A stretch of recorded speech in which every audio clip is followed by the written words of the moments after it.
Quel est votre nom? Monsieur Samuel. Et vous, madame? Madame Claudine. Et alors, qu'est-ce que l'Éternel a fait dans votre vie?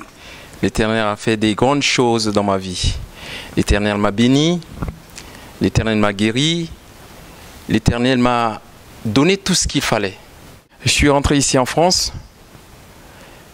7 ans, je suis resté dans la solitude. 7 ans, j'ai abandonné ma famille et je vivais seul. Dépressif, malade, parce que la vie d'une personne seule, c'est vraiment la galère.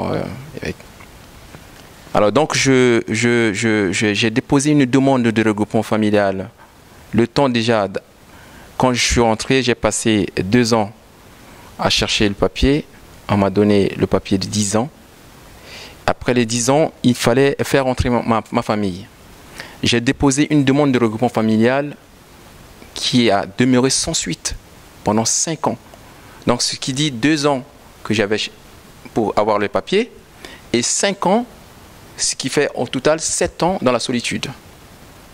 Alors, cette situation me rendait nerveux, dépressif. Cette situation me rendait malade. J'étais dans une situation où les gens se moquaient de moi.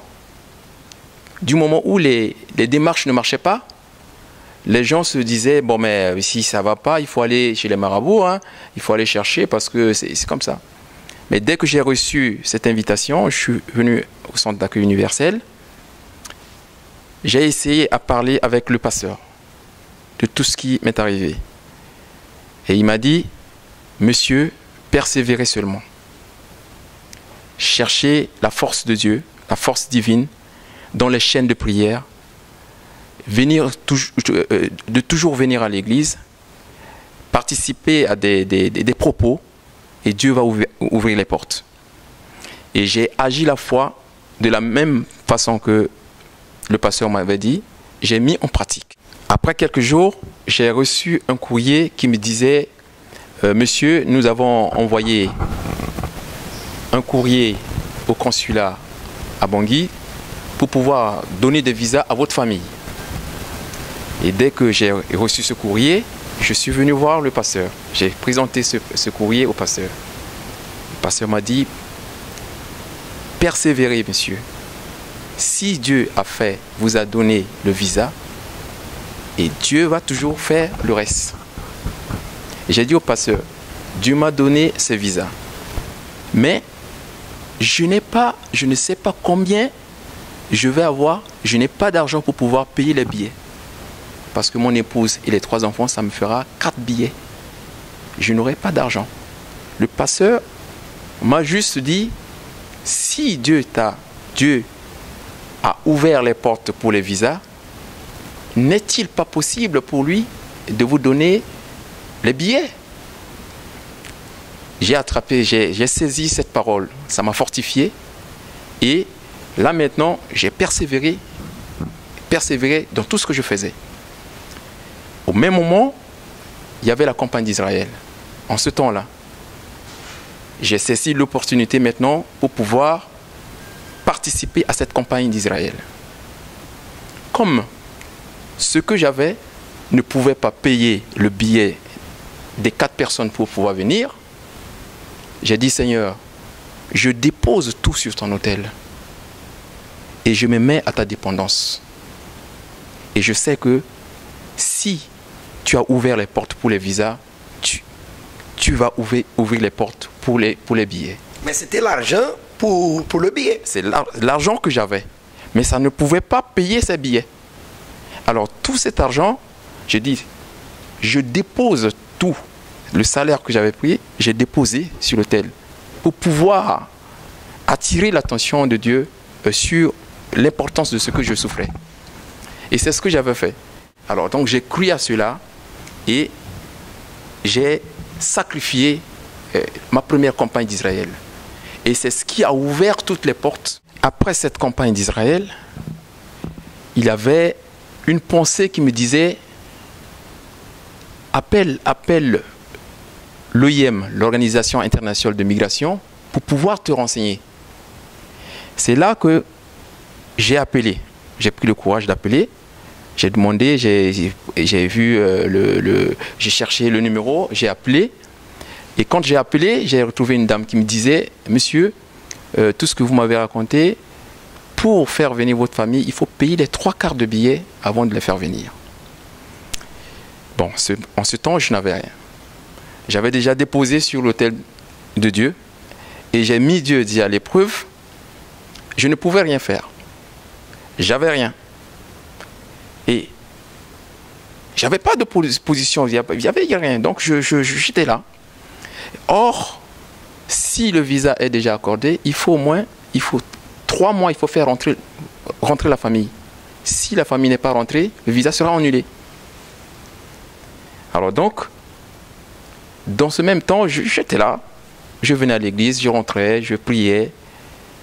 Et sur mon téléphone au travail, ça sonnait.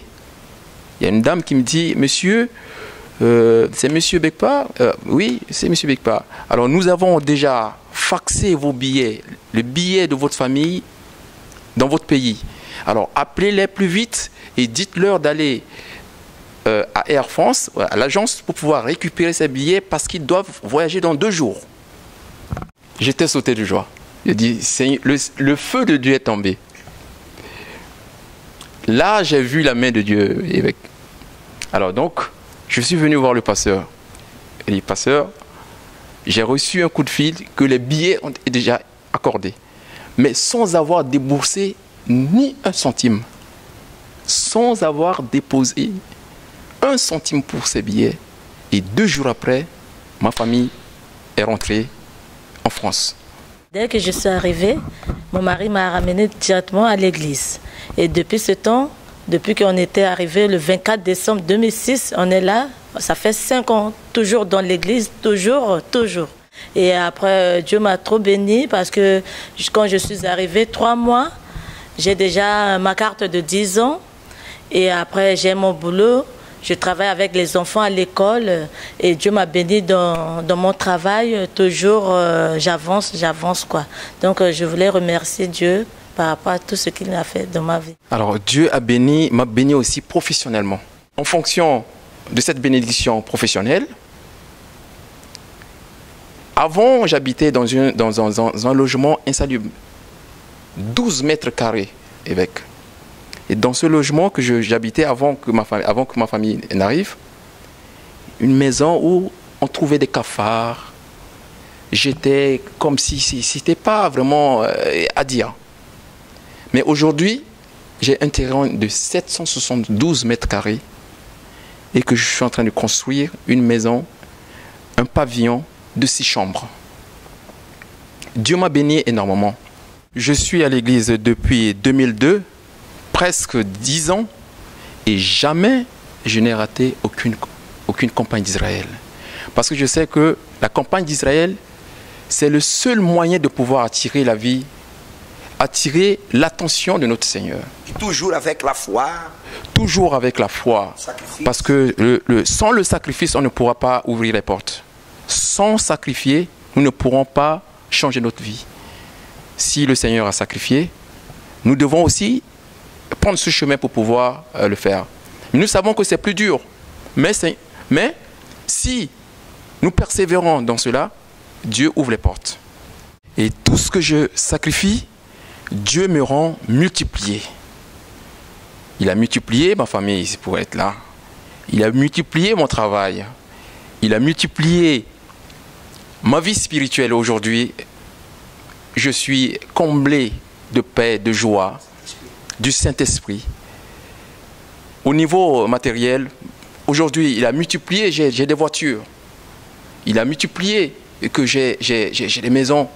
Alors donc, je bénis le Seigneur parce que tout ce que je fais, il multiplie.